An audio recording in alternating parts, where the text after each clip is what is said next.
जल्दी मत करो, आराम आराम से करो अपना काम, मुझे कोई जल्दी नहीं।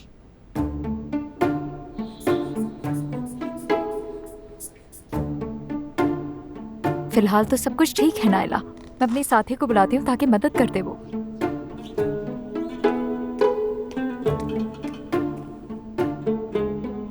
मुझे कोई दर्द नहीं है और मुझे कुछ भी नहीं हुआ। ये लोग मुझे तकलीफ देना चाहते हैं।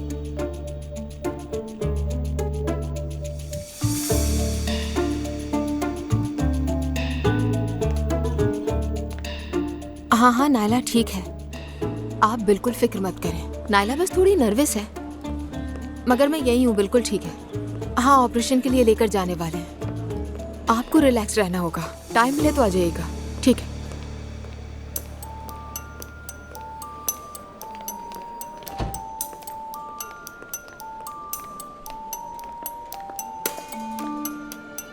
ठीक है ठीक है, मैं बस अभी उसी के पास जा रही हूँ। परेशानी की कोई बात नहीं है, चलो फिर बात होती है। नायला